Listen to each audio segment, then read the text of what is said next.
These updates are being fetched in the latest probe, and while the Aircraft Accident Investigation Bureau officials have reached the London-bound Air India flight's crash site in Ahmedabad, more details are coming forward at this point of time.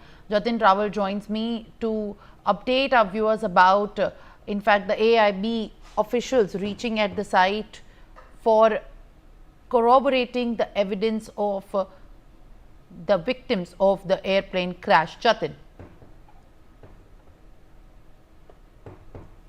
जी देखिए, बिल्कुल जो AIB है यानी कि aircraft जो accidental जो investigation जो bureau है उसकी टीम जो है परसों ही जो है वो यहाँ पर पहुँच गई थी। उसके द्वारा जो विक्टिम था उसका जो है वो स्टेटमेंट जो है उसकी जांच जो है वो अभी AIB के द्वारा जो है वो की गई है। उसमें बहुत सारी चीजें हो सकता है कि निकल कर जो है वो सामने आई हो, क्योंकि वैसे तो ब्लैक बॉक्स जो है वो भी मिल गया है, लेकिन जो एकमात्र इस जो विमान में जो साक्षी था वो रमेश कुमार विश्वास नाम का जो शख्स था, जो हालांकि अभी फिलहाल अहमदाबाद सिविल अस्पताल में C7 वार्ड के अंदर जिसको जो है वो भर्ती किया गया है। इसके साथ केंद्रीय गृह मंत्री अमित शाह और प्रधानमंत्री नरेंद्र मोदी ने भी इससे जो है काफी बातचीत की थी। AIB की टीम जो है वो भी उससे जो है वो जांच जो है वो कर रही है, पूछताछ जो है वो अभी चल रही है इसमें देखना है कि क्या चीजें जो है वो निकल कर सामने आती है। उसके बाद ब्लैक बॉक्स है, ब्लैक बॉक्स की क्या रिपोर्ट आती है कि किस कारणों की वजह से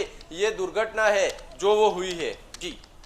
All right, Jatin, continue to be with us as we are learning following the devastating plane crash in Ahmedabad. Another important update. Till now, the authorities have released only the 8 bodies of the passengers to their relatives of the victims, and now in fact 8 bodies is what we are learning so far that the medical college has been able to retrieve at this point of time. It is unclear at now as given that if the bodies belong to the passengers or the medical students at this point of time. My colleague Jatin is with us. Jatin, जो ये 8 bodies मिली हैं authorities ने release की हैं, 8 dead bodies हैं उन passengers की या फिर उन मेडिकल स्टूडेंट्स की, इसके बारे में बताइए।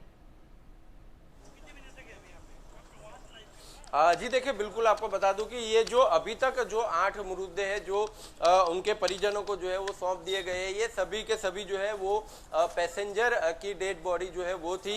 हालांकि अभी थोड़ी देर पहले ही जूनियर डॉक्टर एसोसिएशन का भी एक जो है वो स्टेटमेंट आया कि 20 छात्र जो कि वहां पर जो जब दुर्घटना हुई तब मौजूद थे, उनमें से 20 छात्रों को जो है वो अस्पताल में जो है वो भर्ती कराया गया, जिसमें से 4 लोगों की मौत जो है वो हो चुकी है। 11 छात्रों को जो है अभी तक डिस्चार्ज किया गया है और 6 छात्र अभी भी जो है वहां पर जो सिविल अस्पताल के अंदर जो है अभी भी भर्ती, अभी भी उनकी सारवार जो है वो अभी भी चल रही है। यानी कि अभी तक जो जितने भी जो टेस्टिंग हुए वो उन सभी लोगों को डेड बॉडी जो है उनके मृतकों के परिजनों को जो है वो सौंपी जा रही है, लेकिन DNA सैंपल जो है वो मैक्सिमम जो है वो कल आए थे, और यानी कि अब कल जो DNA सैंपल आए थे उसको अब उसका टेस्टिंग आज जो है वो शुरू हुआ है। अब टेस्टिंग को समय लगेगा, तकरीबन 24 से 36 घंटे जितना समय जो है इसके अंदर लगेगा। उसके बाद जो जैसे ही रिपोर्ट आएगा तो रिपोर्ट आते ही जो है मृतकों के परिजनों को